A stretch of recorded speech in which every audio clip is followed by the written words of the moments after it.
On behalf of the people and the government of Kenya, I welcome you all to Nairobi for the IDA for Heads of State Summit. It is an honor for Kenya to host this IDA replenishment conference at this historic venue, the place where African heads of state recently united with a bold vision. Here, we committed to transforming our continent into a thriving middle-income region, leveraging our unique potential to drive global solutions. Today, we build on that legacy by actualizing our potential to provide those solutions through necessary financing. I extend my deepest gratitude to each of you for joining us at this pivotal summit. Your presence not only honors us, but also reaffirms our shared commitment to the International Development Association, our cornerstone for achieving the development goals of our continent and beyond our continent. We convene at a critical juncture, facing a convergence of global crises. This includes escalating geopolitical tensions that challenge international unity, a deepening development and debt crisis that threatens our economic stability, and urgent climate emergencies that demand immediate and collective action for our planet's survival. Today, we gather here. Kenya and the broader East Africa region faces severe flooding that devastated communities, destroyed infrastructure, and disrupted our economies. Concurrently, Southern Africa confronts intensifying drought, affecting nations like Malawi, Zambia, and Zimbabwe. Just last year, the roles were reversed, highlighting our shared vulnerability to extreme weather patterns. As I speak to you in this podium, 10,000 people in Nairobi City are displaced by floods. That is the gravity of the situation. Only a year ago, we had a devastating drought on the other end. This new normal demands our immediate and united action to safeguard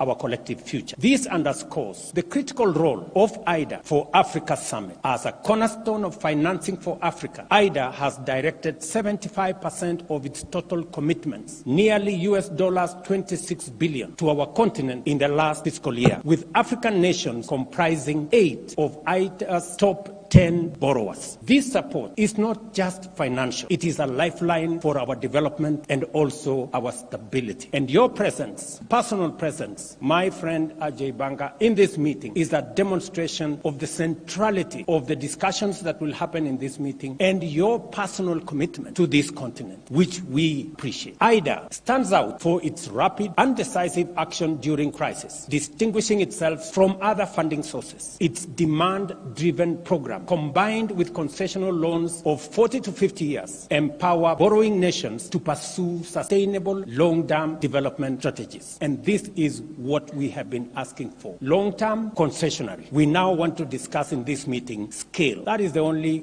aspect that is missing in this configuration. And as Ajay Banka said, 2 things are missing: scale and design. Make it simple. Now, more than ever, long-term concessional financing is vital. As many Africans and other developing nations face severe debt crisis, this financial strain hampers our effort to combat climate change, transition to low-carbon economy, and adequately fund essential sectors like education, health, and social protection. We have frequently discussed the financial challenges that restrict our economic capabilities and reduce our investment in resilience and growth. High interest rates lead to unsustainable sovereign debt, complicate refinance, and destabilize our currencies. Additionally, the rising cost of living, increased commodity prices, and supply chain disruptions severely impacting our food security, healthcare systems, and overall preparedness for response to crisis. Last year, we brought to global attention that African nations pay interest rates up to 5 times higher than typical World Bank IBRD rates. This year, the situation has worsened. Developing countries are now net contributors to the global economy, contrary to expectations of receiving net inflows. Projections, for example, for 2024 show a net outflow of $74 billion from IDA countries like Kenya and others to donor nations, while net net financial transfers to developing countries have plummeted from $225 billion in 2024 to now a low of $51 billion in 2022. Those statistics are glaring by any measure. Given these conditions, sustainable growth remains elusive for African nations as we allocate more funds to debt service than to crucial sectors like education, health, and social protection. This financial strain was prevalent in 2/3 of African countries even before the pandemic struck. Notably, in 2020, 1 in every 4 sub-Saharan African countries dedicated over 17% of its public revenues solely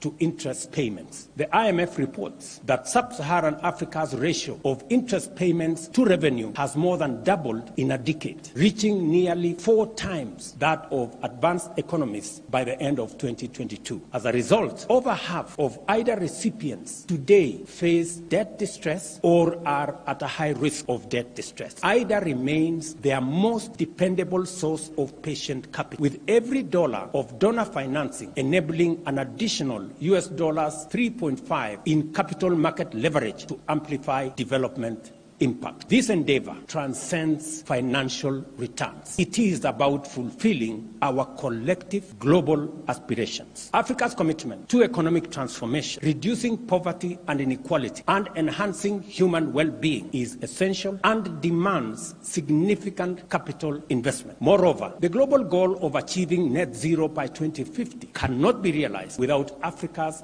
active participation, a failure which would jeopardize humanity's survival. Not just African survival, humanity's survival. It is imperative to understand with substantial investment in our vast energy resources, Africa can not only provide power to all its citizens, including the 600 million currently without access, but also significantly advance global decarbonization efforts. Let me say this broadly. If there was a case to be made for a win-win outcome, IDA is the best example because everybody wins. The donors win, the recipients win. The donors win because it is an investment for them. For the recipients, it is an opportunity. In both cases, we have winners. The donors will put money in renewable energy, in energy in general. And we can continue world manufacturing and industrialization using African mineral resources, using energy that we have in abundance, and using labor that we have in abundance. And we can share the outcome of that industrialization with the rest of the world. By investing in IDA, we unlock 60% of the world's arable and cultivated land for food security and nutrition, not just for Africa, but for the globe. By investing in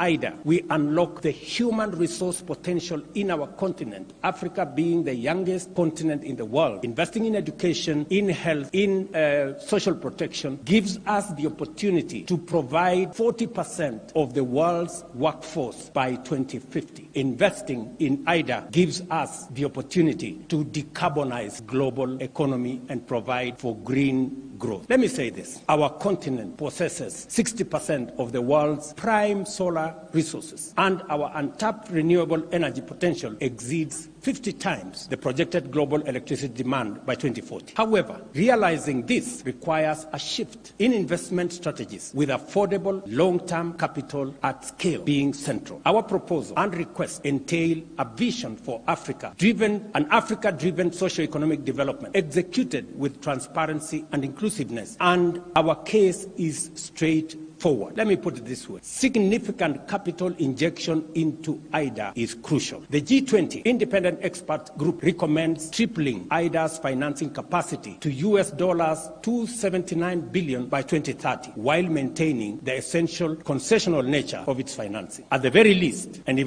we cannot do anything else, let us not ignore or wish away this expert advice. We seek not just funding, but a partnership for progress. African nations propose a robust plan for climate-positive growth, aligning with the Nairobi Declaration from last year's Africa Climate Summit to ensure stable, dignified, and sustainable livelihoods across our continent. Africa is poised to transform its agriculture, water security, and energy access while creating job opportunities for over 4 million youths entering the job market monthly and expanding our small and medium enterprises as well. Central to these opportunities is our commitment to African-led initiatives. We aim to control our destiny, managing our resources responsibly and sustainably to drive Africa's industrialization agenda using our abundant energy, mineral, and human capital resources. Our commitment to transparency and accountability is in our socio-economic development plans. Ensuring the efficient and effective use of IDA is central to our plan. We acknowledge the vital role of diverse stakeholders beyond governments and traditional donors committing to deeper and broader engagement to enrich our development outcomes. We are committed to empower the Africa Union Commission to make it fit for purpose with capacity to engage the rest of the world on behalf of Africa. We are committed to reform the Pan-African Parliament to enhance oversight and accountability over the Commission and establish an African Court of Justice so that we are ready to engage with the rest of the world. Faced with the relentless challenge of climate change and escalating instability, our unity is our strength. Despite the myriad forces that threaten to divide us, we must remain focused on the ultimate goal, safeguarding the future of our civilization, the human race, and the diverse life forms that share our planet. Africa is eager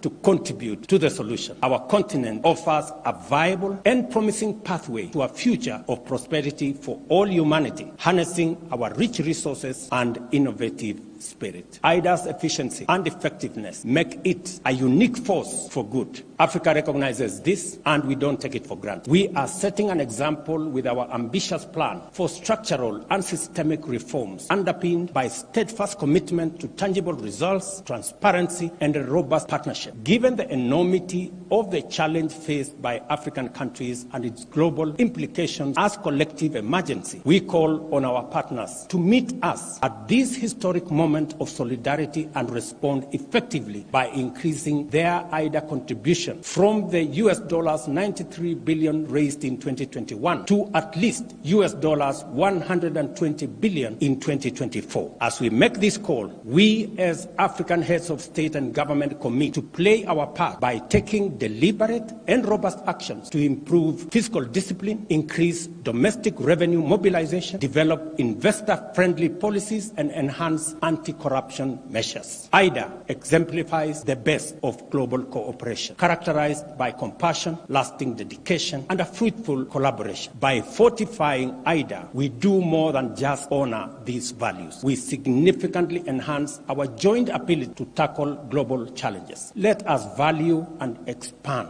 the reach and influence of this vital resource. Together, let us be bold. Let us be ambitious, and let us act with conviction. Thank you, and God bless you.